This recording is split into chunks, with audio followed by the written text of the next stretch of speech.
Ndị be anyị ekelekwanụ m unu. Asị m ka nke onye chiri ya si alụkwa. Asị n'ụbọchị nketa ya mara na anyị na mma na ihe adị ka echi na echi ada agwụ agwụ. Otu anyị kwuru ya, otu akụ ya dịrị n'ụmụ Igbo. Ise. Ọzọ dị ka ibe ya bụ anyị emekunu mara na ya bụ Eastern News 24 ka anyị si wee wetara ya bụ ozi unu je gị n'ugbu a n'iru akwụkwọ gbasa maka ya bụ ife na-eme n'obodo nọ n'ime ya anụ nwere ụwa n'azụ n'ala Igbo. Ozi anyị wetara unu n'ụbọchị nketa bụ according to the Biafran activist. Breaking news: Biafra have Israel full recognition. Benjamin Netanyahu wants Nigerian nation in defense of all the Jews all over the world. At UN speech that shocked the whole world as Nigerian government in panic. Hear the news in details. All right, this news, but according to the Biafran activist, what they are because pay attention to this clip. Kabaruke area in a comment if you can think again. Over to you.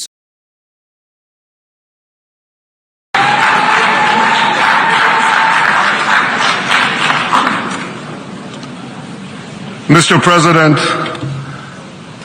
the families of our dear hostages languishing in the dungeons of Gaza. Ladies and gentlemen, last year I stood at this podium and I showed this map. It shows the curse of Iran's terror axis. This axis threatened the peace of the entire world. It threatened the stability of our region and the very existence of my country, Israel. Iran was rapidly developing a massive nuclear weapons program and a massive ballistic missile program. These were meant not only to destroy Israel, they were meant also to threaten the United States and blackmail nations everywhere. From Gaza, Yahya Sinwar dispatched waves of Hamas terrorists. They stormed into Israel on October 7th and committed acts of unspeakable savagery. From Lebanon, Hassan Nasrallah had launched thousands of missiles and rockets at our cities, terrorizing our citizens. In Syria, the murderous dictator Assad hosted Iran's forces, tightening a noose of death around our throats. In Yemen, the Houthis launched ballistic missiles at Israel while choking global trade at the mouth of the Red Sea. So what's happened over the past year? We've hammered the Houthis, including yesterday. We crushed the bulk of Hamas's terror machine. We crippled Hezbollah, taking out most of its leaders and much of its weapons arsenal. You remember those beepers, the pagers? We paged Hezbollah, and believe me, they got the message. And thousands of terrorists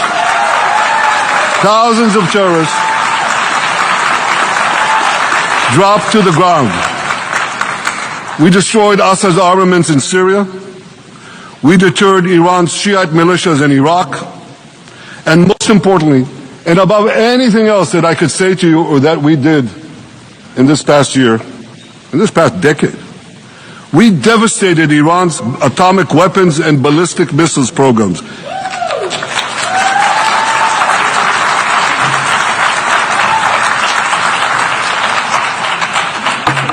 So here's where things stand today.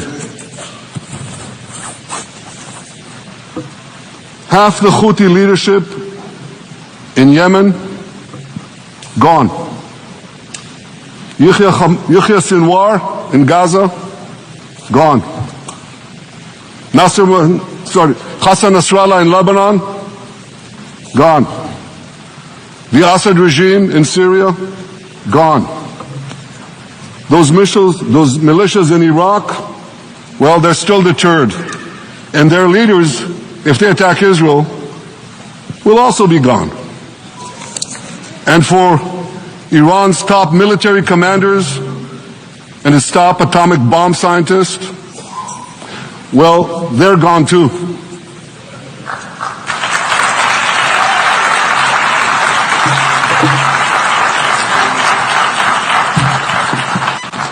Israel's 12-day war with Iran, which I renamed Operation Rising Lion, that's from the Bible. This 12-day war will go down in the annals of military history.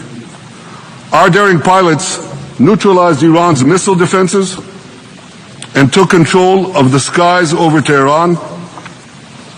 And you saw this. Israeli fighter pilots and American B-2 pilots bombed Iran's nuclear enrichment sites. I want to thank President Trump for his bold and decisive action.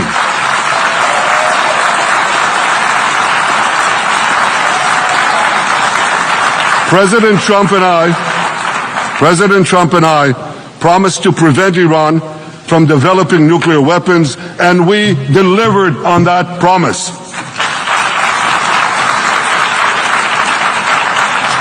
We removed an existential threat to Israel, and a mortal threat to the civilized world. We lifted a dark cloud that could have claimed millions and millions of lives.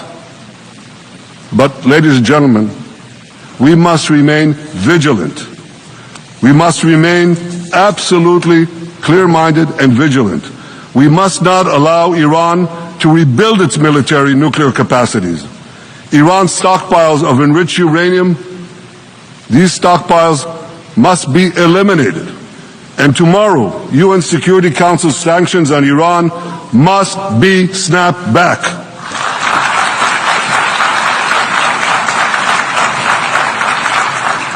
Thanks to the resolve of our people, the courage of our soldiers, and the bold decisions we took, Israel rebounded from its darkest day to deliver one of the most stunning military comebacks in history.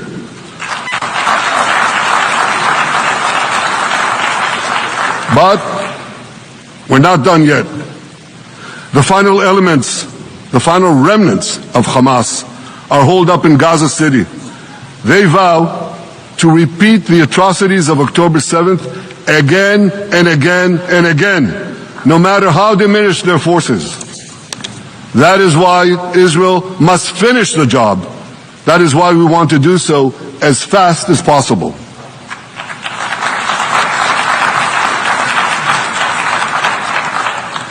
Ladies and gentlemen, much of the world no longer remembers October 7th. But we remember. Israel remembers October 7th. On that day, well, I'll tell you, you can remember October 7th too. You see this large pin here? It's a QR code. What I ask you to do is hold up your phones, zoom in, and you too will see why we fight and why we must win. It's all in here. On October 7th, Hamas carried out the worst attack on Jews since the Holocaust. They slaughtered 1,200 innocent people, including over 40 Americans and foreign nationals from dozens of countries represented here. They beheaded men. They raped women. They burnt babies alive. They burnt babies alive in front of their parents. What monsters! And these monsters took more than 250 people hostage.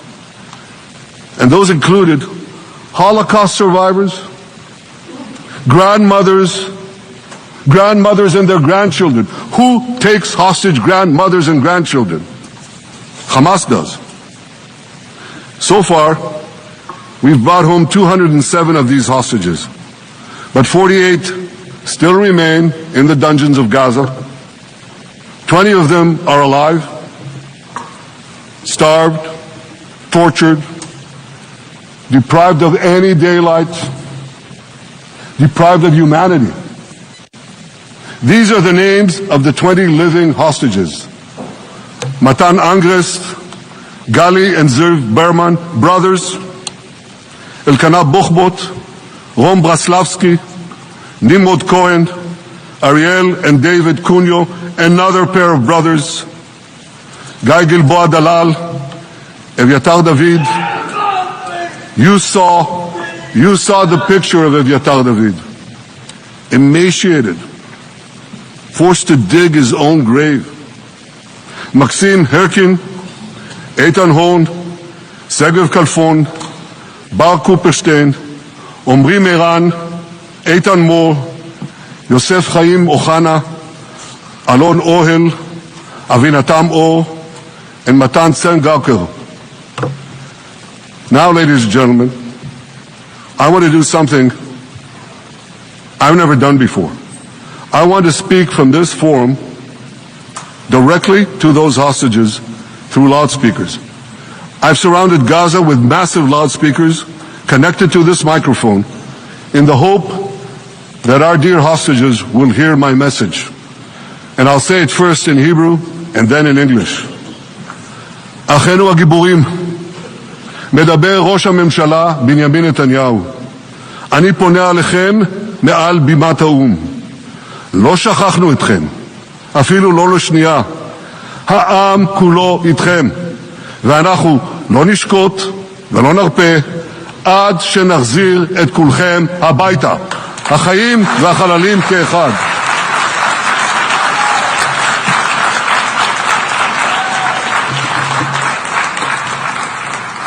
Our brave heroes.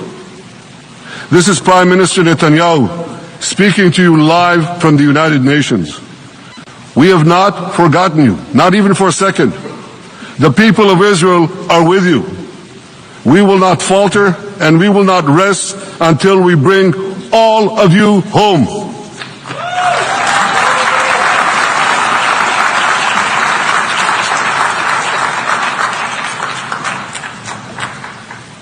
Ladies and gentlemen, thanks to special efforts by Israeli intelligence, my words are now also being carried. They're streamed live to the cell phones of Gazans.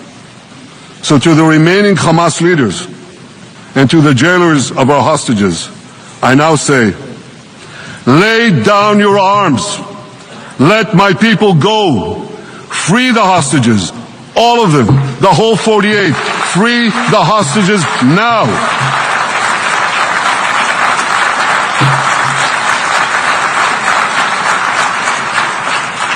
If you do, you will live. If you don't, Israel will hunt you down. Ladies and gentlemen, if Hamas agrees to our demands, the war could end right now. Gaza would be demilitarized, Israel would retain overriding security control, and a peaceful civilian authority would be established by Gazans and others committed to peace with Israel. And of course, you understand that the war in Gaza has affected every Israeli. But I'm sure there are people in New York or in London or in Melbourne and elsewhere who are probably thinking, what does all of this have to do with me? And the answer is everything. Because our enemies are your enemies. So let's do something else first at the UN. Let's do a pop quiz. And raise your hand if you know the answer. Here's the first question. Who shouts death to America? Is it A, Iran, B, Hamas, C, Hezbollah, D, the Houthis, or E, all of the above? All of the above. Correct, all of the above. Second question. Who has murdered Americans and Europeans in cold blood? Is it A, Al-Qaeda, B, Hamas, C, Hezbollah, D, Iran, or E, all of the above? Again. So here's the point I wanted to make. Our enemies hate all of us with equal venom. They want to drag the modern world back to the past, to a dark age of violence, fanaticism, and terror. I think many of you are already feeling in your own societies the radical Islamist surge, you know, I'm sure you do, you know deep down that Israel is fighting your fight. So I want to tell you a secret. Behind closed doors, many of the leaders who publicly condemn us privately thank us. They tell me how much they value Israel's superb intelligence services that have prevented time and again terrorist attacks in their capitals, time and again saving countless lives. General George Keegan, former head of U.S. Air Force Intelligence, once said, "If the United States had to gather on its own the intelligence that Israel gives us, we would have to establish 5 CIAs. 5 CIAs. This past June, when Israel struck Iran's nuclear facilities, German Chancellor Merz admitted the truth.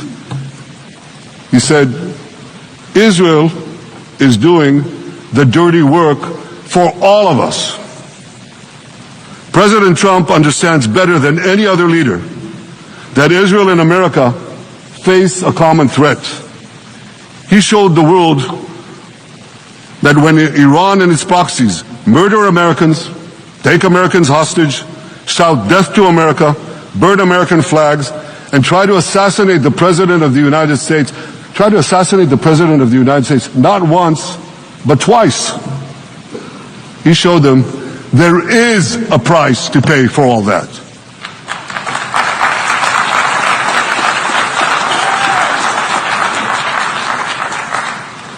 But regrettably, many leaders who are represented in this hall, they send a very different message. Sure, in the days immediately following October 7th, many of them supported Israel. But that support quickly evaporated when Israel did what any self-respecting nation would do in the wake of such a savage attack. We fought back. Now just imagine, just sit back for a second and imagine an attack against America proportioned to the attack against Israel on October 7th. Imagine a regime, a terror regime, dispatching thousands of terrorists to invade the United States. They massacre 40,000 Americans. They take 10,000 Americans hostage. What do you think America would do? You think America would leave that regime standing? You don't think that. No way, not a chance. The United States would wipe out that terror regime and ensure that such savagery would never threaten America again. This is precisely what Israel is doing in Gaza. We're wiping out the terror regime of Hamas and ensuring that this savagery will never threaten Israel again. That's what we are doing. That's what any self-respecting government would do.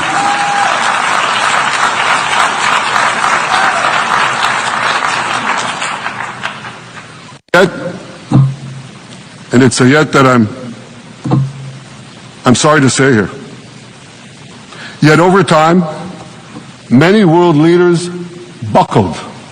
They buckled under the pressure of a biased media, radical Islamist constituencies, and anti-Semitic mobs. There's a familiar saying, when the going gets tough, the tough get going. Well, for many countries here, when the going got tough, you caved. And here's the shameful result of that collapse. For much of the past 2 years, Israel has had to fight a 7-front war against barbarism with many of your nations opposing us. Astoundingly, as we fight the terrorists who murdered many of your citizens, you are fighting us. You condemn us, you embargo us, and you wage political and legal warfare, it's called lawfare, against us. I say to the representatives of those nations, this is not an indictment of Israel. It's an indictment of you. It's an indictment of weak-kneed leaders who appease evil rather than support a nation whose brave soldiers guard you from the barbarians at the gate. They're already penetrating your gates. When will you learn? You can't appease your way out of jihad, and you won't escape the Islamist storm by sacrificing Israel. To overcome that storm, you have to stand with Israel. But that's not what you're doing. As the prophets of Israel foretold in the Bible, you've turned good into evil and evil into good. Now I want to drill down on this. Take the false charge of genocide.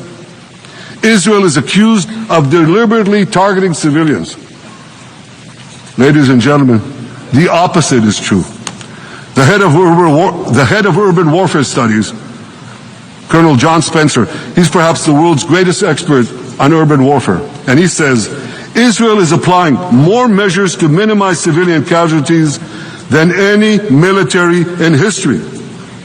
And because we're doing that, the ratio of non-combatant to combatant casualties is less than 2 to 1 in Gaza. That's an astoundingly low ratio, lower than NATO's wars in Afghanistan and Iraq, especially when you consider that Gaza is one of the most densely populated urban areas on Earth. It has hundreds of miles of terror tunnels underground, and it has countless terror towers above ground, and thousands of terrorists embedded in the tunnels and in these towers in civilian areas. If you want to see what measures Israel takes to avoid civilian casualties in this war, just look at what we're doing now in Gaza City, the last Hamas stronghold, one of the 2 last strongholds. For 3 weeks, Israel dropped millions of leaflets, sent millions of text messages, and made countless phone calls urging civilians to leave Gaza City before our military moves in. At the same time, Hamas implants itself in mosques, schools, hospitals, apartment buildings, and tries to force those civilians not to leave, to stay in harm's way. And it often threatens them at gunpoint if they try to do so. For Israel, every civilian casualty is a tragedy.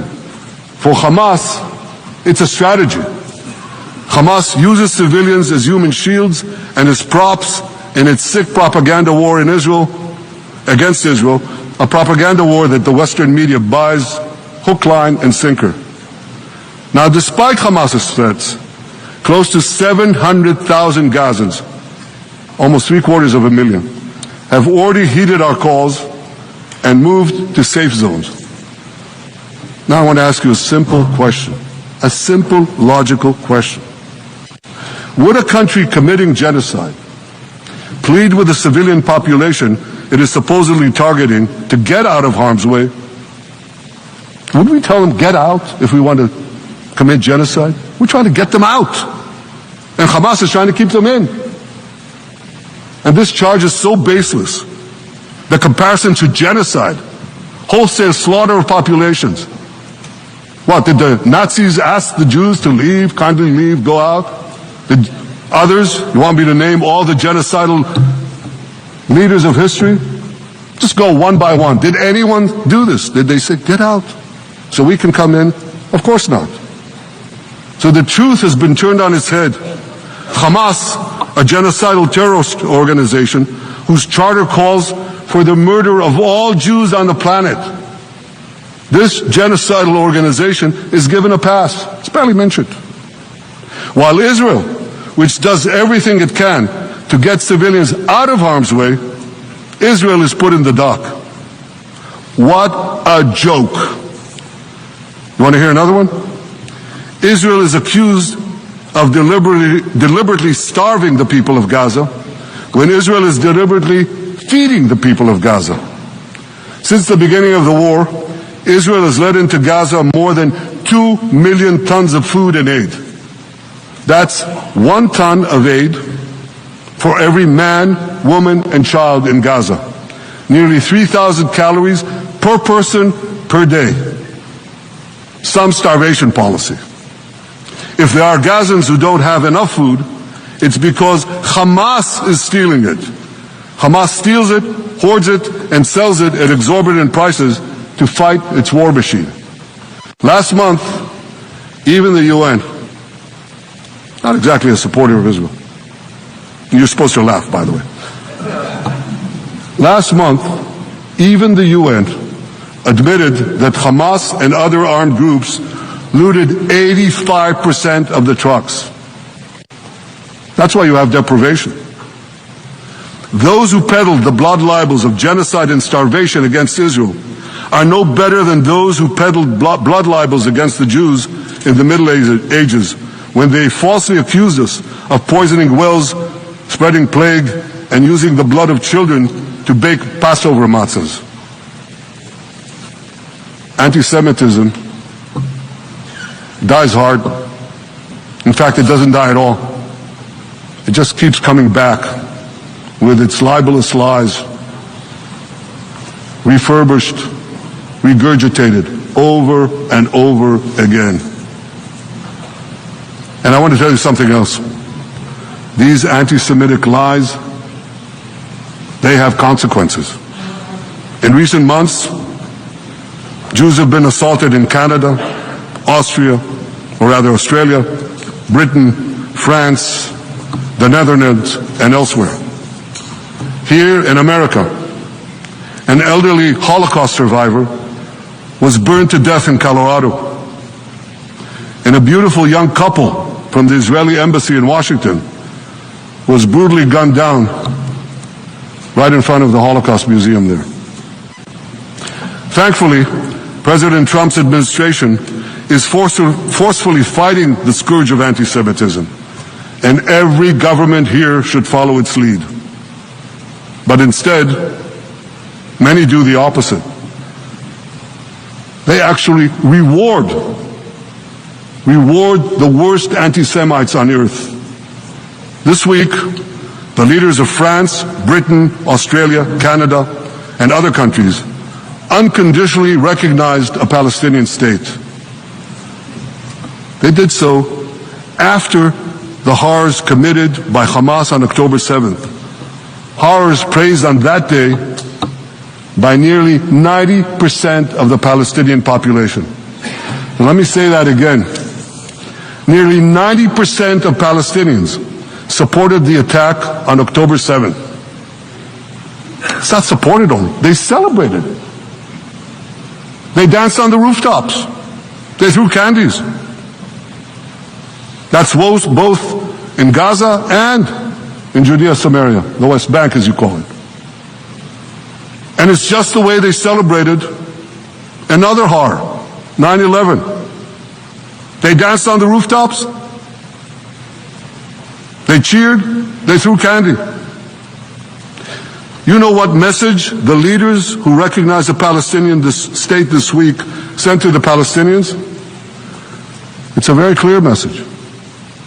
Murdering Jews pays off. Well, I have a message for these leaders. When the most savage terrorists on earth are effusively praising your decision, you didn't do something right. You did something wrong, horribly wrong. Your disgraceful decision will encourage terrorism against Jews and against innocent people everywhere. It will be a mark of shame on all of you. But wait a minute, Mr. Prime Minister, they tell me. Wait a minute. We believe in a two-state solution where the Jewish state of Israel will live side by side in peace with the Palestinian state. There's only one problem with that. The Palestinians, they don't believe in this solution. They never have. They don't want a state next to Israel. They want a Palestinian state instead of Israel. And that's why every time they were offered a Palestinian state, but were required to end the conflict with Israel and recognize the Jewish state, every time, over the decades, they turned it down. And that is why every time they were given territory, they used it to attack us. In fact, they effectively had a Palestinian state in Gaza. Coexistence? No. They attacked us time and time again. Totally unprovoked. They fired rockets into our cities. They murdered our children. They turned Gaza into a terror base from which they committed the October 7th massacre. So here's the uncomfortable truth. The persistent Palestinian rejection of a Jewish state in any boundary is what has driven this conflict for over a century. It is still driving it. It's not the absence of a Palestinian state. It's the presence and existence of a Jewish state. And I find it amazing that the foreign chancelleries and the ministries and all those who pontificate about this, and the leaders, how can they not see this basic truth when it is repeated again and again and again ad nauseum?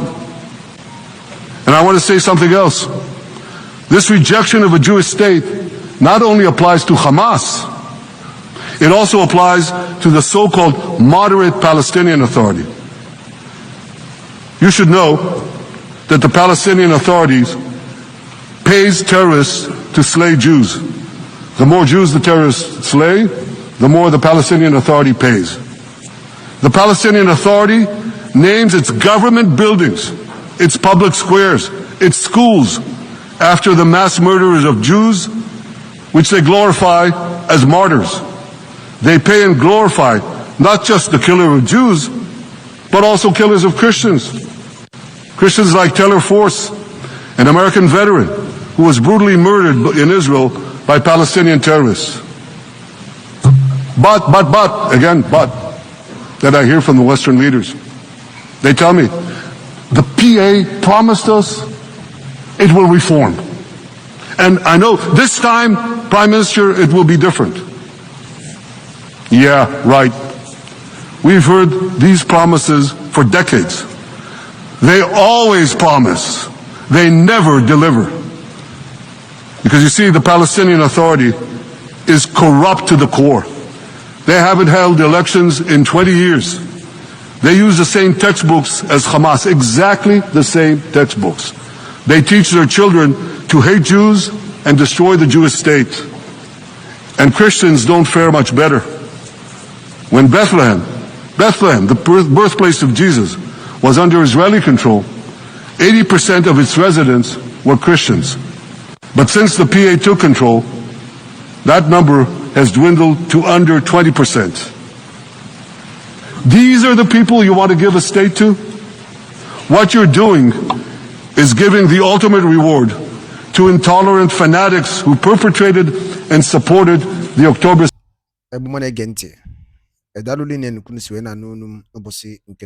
Na Eastern News 24 beba isi were wetara nyabu nnukwu ozi gbasata maka ya bụ ife na-emenụ ka efi were ikwu gbasata maka ya bụ ife ndị a wetara n'ụbọchị nketa n'iru akwụkwọ ka emesịa